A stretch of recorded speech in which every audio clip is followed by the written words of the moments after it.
हिंदी नाटक के उद्भव में विकास के अगले चरण में पूर्व प्रशोत्तर युग में जिन नाट्य परंपराओं के बारे में हम चर्चा कर रहे हैं वह है प्रारंभिक हिंदी नाट्य इतिहास के भारतेंदु कालीन नाटकों का विवरण। इस युग में धार्मिक और सामाजिक आंदोलनों ने भारत की विचारधारा में मूलचूल परिवर्तन किया था।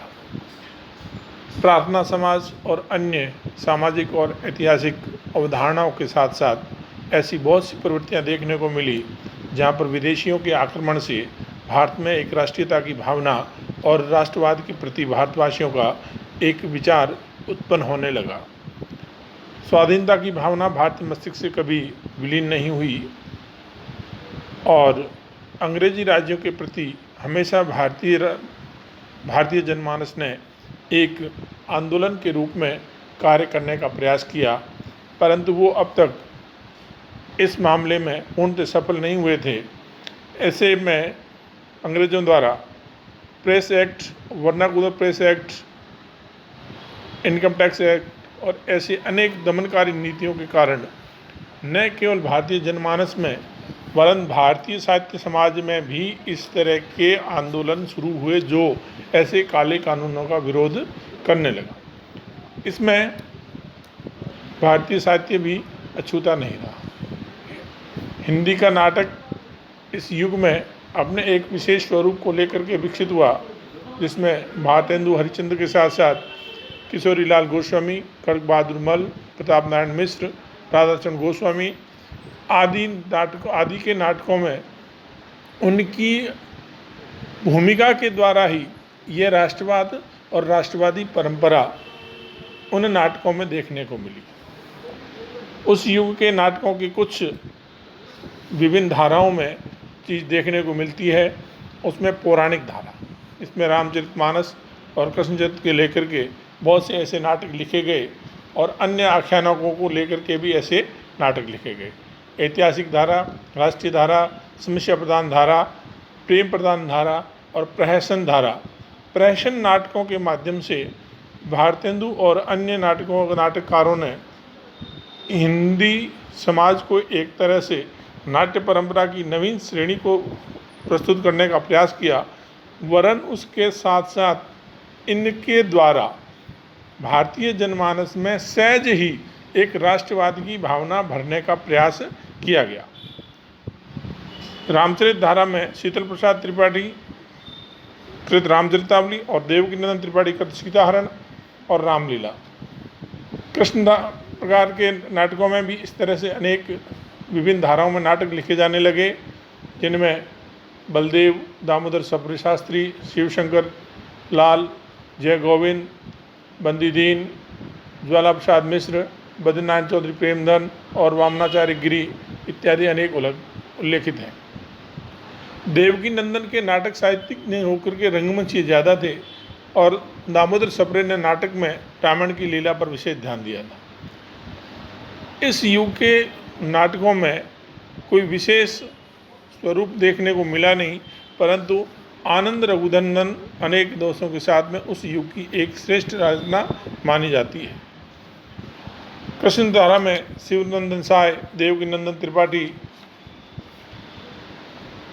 आरंभीय नाटककार थे। अंबिका दत्त व्यास, हरिहर दत्त दुबे, खड़ग बहादुर मल, गजराज सिंह, चंद्र शर्मा, विद्याधर त्रिपाठी, दामोदर शास्त्री, कार्तिक प्रसाद इत्यादि अनेक नाटककारों ने कृष्ण साहित्य परंपराओं के नाटक लिखने का प्रयास किया। इसके पश्चात एक और धारा चल रही थी, वो थी पौराणिक धारा, जिसमें चरित्र प्रधान नाट्य परंपराएं लेकर के चलने लगी और उन पौराणिक धाराओं में रामायण, महाभारत इत्यादि अनेक विभिन्न पौराणिक आख्यानों को विषय वस्तु बना करके हमारे सामने नाटककारों ने नाटक प्रस्तुत किया। भारतेंदु जी ने नील देवी लिख करके ऐतिहासिक नाटक धारा को की नींव रखी डाली। इस प्रकार ये एक ऐतिहासिक नाट्य परंपरा, जिसमें महाराणा राधाकृष्ण दास ने पद्मावती और महाराणा प्रताप, काशीनाथ खत्री ने मनोहर ऐतिहासिक रूपक, बैकुंठनाथ का श्रीहर्ष, संयोगिता समवार, गोपाल राम कृत योगिनी और श्रीनिवास दास कृत संयोगिता स्वयंवर, इस तरह से एक ऐतिहासिक नाट्य परंपरा पौराणिकता के बाद में ऐतिहासिकता का विषय वस्तु बना करके उस युग के नाटककारों ने भारतीय जनमानस में हमारी पौराणिक और ऐतिहासिक शक्ति और सौंदर्य और सामर्थ्य को सामने लाने का प्रयास किया। कादम्बिनी और हिंदी प्रदीप ऐसी ही एक आलोचनात्मक कृतियाँ थी जो जिनमें अनेकों नाटक और उनकी समीक्षाएं छपती थी। भारतेंदु ने भारत दुर्दशा नामक पहला नाटक लिख करके देश प्रेम की भावना और राष्ट्रीयता को रंगमंचीय रूप प्रदान किया और यह राष्ट्रीय धारा भारतेंदु काल के शरत कुमार मुखर्जी, खड़ग बहादुर, अंबिका दत्त व्यास इत्यादि अनेक नाटककारों में देखने को मिलती है। इन नाटकों में अधिकांश उच्चकोटि के हालांकि नाटक नहीं थे, पूर्णतः नाट्य परंपराओं का पालन निर्वहन नहीं किया जा रहा था, परंतु उन नाटकों के द्वारा हिंदी साहित्य के नाट्य परंपरा का एक श्रेष्ठ स्वरूप देखने को आगे मिलता है। समस्या प्रधान नाटक धारा भी प्रेम जोगिनी के माध्यम से भारतेंदु जी ने प्रारंभ किया और इसके अलावा अन्य जो नाटक थे वो विषय वस्तु थी वो बाल विवाह, वैवाहिक प्रथा की कुरीतियाँ, जाति व्यवस्था, दीनता, अत्याचार, अनाचार, शिष्टाचार, गोरक्षा, गोवध इत्यादि अनेक समस्याओं को लेकर के उस समय के नाटककारों ने नाटक लिखने का प्रयास किया।